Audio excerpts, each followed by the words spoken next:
श्री संत ज्ञानेश्वर महाराजांचा पालखी सोहळा आज वेळापूर मुक्कामी आणि येथील स्थानिक आमदार उत्तमराव जानकर आज आपल्या समोर आहेत. सर, आज आपल्या मतदारसंघामध्ये ज्ञानेश्वर महाराजांची पालखी सोहळा आलेला आहे आणि गेली वर्षभर या तालुक्यामधली जनता या सोहळ्याची वाट बघत असते. ज्ञानरायांचं आगमन कधी होतं आहे आणि हा एक मोठा सोहळा या राज्यामधला आणि आम्ही त्या वाटेवरचे वारकरी आणि खरोखर या वारकऱ्यांना पाहून अन्नदान करत असताना त्यांना सामावून घेत असताना यावर्षी तिप्पट गर्दी आहे. म्हणजे जवळजवळ 10 लाख वारकरी आहेत. पण त्यांनाही सामावून घेत असताना जेवायला घालत असताना तो आनंद आहे. आणि पांडुरंगाच्या दिशेनं हे सगळे वारकरी कुणी न बोलवता कुणी न त्यांना आमंत्रित करता एक भक्तिसागरामध्ये हा आनंदाचा अनुभवाचा आणि अतिशय मनाला एक उच्चांकी प्रकारचा आनंदाचा तो त्यांच्या जीवनामधला हा सोहळा असतो. आणि म्हणून लाखो वारकरी हा अनुभव घेतात. ऊन वारा पाऊस याची कशाची तमा बाळगत नाहीत. आणि असाच हा एखाद्या युद्धाला जावं अशा पद्धतीचा हा सगळा जनसमुदाय सगळ्या प्रकारचे लोक याच्यामध्ये असतात. काही विक्रेते असतात, काही साधनसामुग्री विकणारे असतात, काही पुरवणारे असतात आणि या सगळ्यांचा काय ट्रक मालक चालक सगळी यंत्रणा ही चालत राहते. खरं तर पालकमंत्री भाजपचे आहेत जयकुमार गोरे, तुम्ही तुतारी गटाकडनं आहात, आमदार आहात. सहकार्य कशा पद्धतीने? पालखी सोहळा बरेच दिवस या म्हणजे 3-4 दिवस असतो आणि सोलापूर जिल्ह्यातच विठ्ठलाचं मंदिर आणि माळशिरस तालुक्यामध्ये पण देखील पालखी जात असते. कशा पद्धतीने सहकार्य? नाही, चांगलं पालकमंत्र्यांनी जेवढं म्हणून चांगलं करता येईल तेवढं चांगलं करण्याचा प्रयत्न केलेला आहे.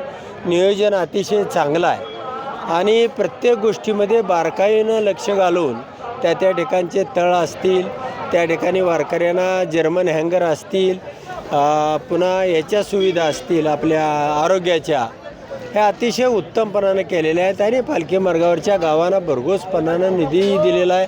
त्यामुळं कुठेही तुम्हाला ट्रॅफिक दिसणार नाही, माणूस अडकलेला दिसणार नाही.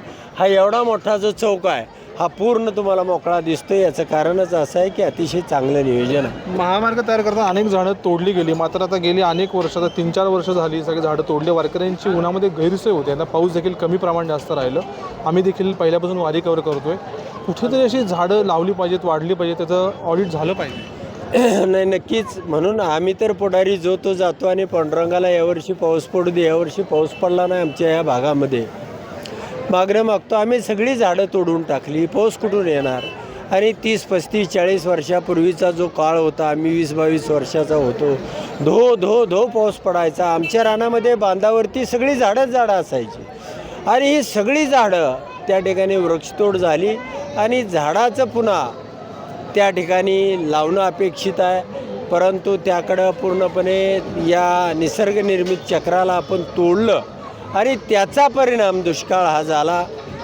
पूर्वी गरिबी होती, अडचणी होत्या, पण पाऊस एवढा पडायचा की सगळं काय देऊन जायचा आणि तो आनंद तो तसा पाऊस पडण्यासाठी काय झाडं वगैरे नाही लावली पाहिजेत, प्रचंड प्रमाणावर लावली पाहिजेत. 10 लाख झाडांचा संकल्प करून मी तालुक्यामध्ये झाडं लावतोय. आंबा असेल, चिकू असेल, फळाची सगळी झाडं लावतोय. प्रत्येकानं ही अशा पद्धतीची झाडाची लागवड केली पाहिजे. होते उत्तमराव जानकर यांनी आज वेळापूर पालखी तळावर त्यांची गाठ भेट झाली आणि त्यांनी आपल्याशी बातचीत केली. कॅमेरामॅन सौरभ सह मी प्रीतम पुरोहित, डिजिटल प्रभात, वेळापूर.